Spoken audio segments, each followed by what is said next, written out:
Hey everyone, we're just doing this as a little roundup of my picks for the albums of the year.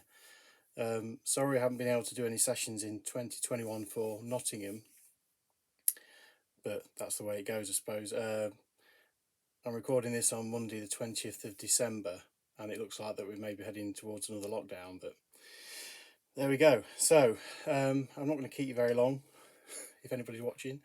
Um, just going to run through six albums that I've really enjoyed this year. So, first up, we have got Blue Weekend by Wolf Alice. I first discovered this back in the spring when it was released. I was listening to Spotify and they recommended it, and I thought, oh, I'll give it a go, see what it's like. And much to my surprise, I really enjoyed it. I just thought there was some like my own preconceptions. There was some kind of indie rock kind of make weights, but it's actually a very good album. Uh, Quite a wide range of music on there. You got indie rockers, ballads, all sorts, and there's a song on there called "Smile," which is possibly my top tune of 2021. So that's Wolf Alice, Blue Weekend. Secondly, Stephen Wilson, The Future Bites. This was quite heavily delayed. It should have come out in the spring of 2020, I think, but it came out early this year. I think it was January. Bit of a departure for him. It's more of an electronic album. Only 40 minutes long as well, which is the optimum optimum length for an album as far as I'm concerned. A lot of his fans, and they are quite rabid, his fans, complain that there weren't enough guitars on it. Well, there are guitars on it, but to me, it's something for him that's completely different. It's quite reminiscent of Heaven 17's Penthouse and Pavement, in that it's quite critical of big business and whatever, but done. There are actually funky bits on there, which again, perhaps a bit of a departure for him. Uh, Sadly, in the meantime, he's decided to get his old band back together. So I was hoping he was going to release more stuff like this, certainly in the immediate future, but clearly he isn't. He's decided to go backwards and do something else. So whether that's a money thing, I don't know, but that is a really good album, obviously, because I'm putting it on here. So that's Stephen Wilson, The Future Bites. Number three, Flock by Jane Weaver. I've seen her quite a few times live. The last three albums are all fantastic. This is no exception.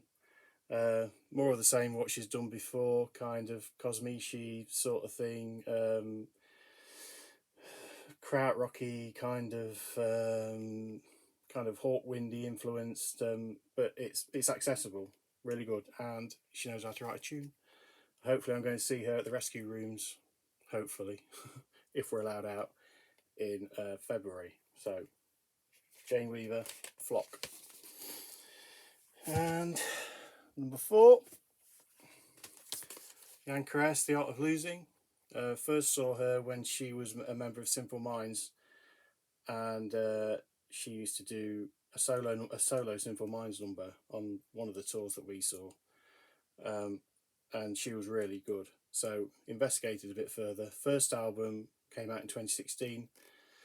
This is the second album. It's a lot more personal. She's had quite a bit of tragedy in her life in the meantime, since the first album and this one. But it's not a depressing album by any means. She, on the rockier tracks, she can kind of put that 80s kind of sheen on things. Not, I don't mean in a bad way, like gated drums or whatever. Just Manic Street Preachers can do it as well. In fact, James Dean Bradfield of the Manic Street Preachers does a duet with her on here. They can kind of put that kind of a rocky sheen on things that really make them jump out of speakers. So that's the Anchoress, The Art of Losing. In fact, that has topped a lot of polls this year as well. And Ian Rankin, this crime writer, has named it his album of the year. So that's really good. Number five, Mogwai. As the Love Continues. You know what you're going to get with Mogwai, don't you? A load of instrumentals, and they don't disappoint. Titles are worth the price of entry alone. Pat Staines is the title of one of them. Sounds like somebody my mum used to know. and another one called It's What I Want to Do, Mum. But yeah, Mogwai, that's really good, worth a listen. And that's the new ones, but I can't show you the album cover because I've been told I'm getting it for Christmas on vinyl, so I've not actually got it yet. So what I've done is, we was in Edinburgh the other week, and I bought the previous album. The album I want to talk about is called Hey What by Low. This one's called Double Negative, but this isn't the cover of the one I'm going to talk about. This is an album, Hey What, that is, I discovered about 5-6 weeks ago. I was feeling quite festive for some reason. I listened to Low's Christmas album and thought, I thought they released a new album this year. I'll have a listen to it. So I bought it up on Spotify, and it was just mind blowing. I'd never heard anything like it. It's not particularly song based. The backing tracks are very electronic. Whether they like keyboards or heavily distorted guitars, I don't know, but it's just like nothing I'd ever heard. So, and I had to go back and listen to it again because I just thought it was fantastic. But that's not this. This is Double Negative, the 2018 album, but this is pretty much more of the same. So the one I'm talking about is called Hey What. So that's the new ones. Quick word on vinyl reissues, just one. World Party, Goodbye Jumbo. Carl Wallinger, I think, is massively underrated, and he's bought back the rights to all his catalogue, and he's gradually going through and re-releasing things on vinyl. So, World Party, Goodbye Jumbo, great album. So that is it for the record review. What we have got some news on the Nottingham vinyl session. We've been buying lots of records, and we have got somewhere a new venue penciled in for March the 6th. But as I said earlier, today is Monday the 20th of December, and we don't know if we're going into another lockdown. So, but March the 6th will be the next Nottingham Sunday vinyl session at a venue which we will confirm after Christmas. But we are booked in. We have been in discussions with them, but just teasing you really.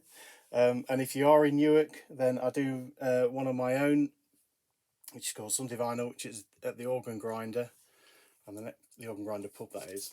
And the next one we're doing for that is David Bowie's Scary Monsters, which, as it stands at the minute, is on January the 9th at 3 p.m, which is a Sunday. So that's it really. That's all I wanted to tell you about. We will be back in 2022, and we hope to see you all. Merry Christmas. Have a great New Year, whatever that may bring. And we'll see you soon. Thank you very much for watching.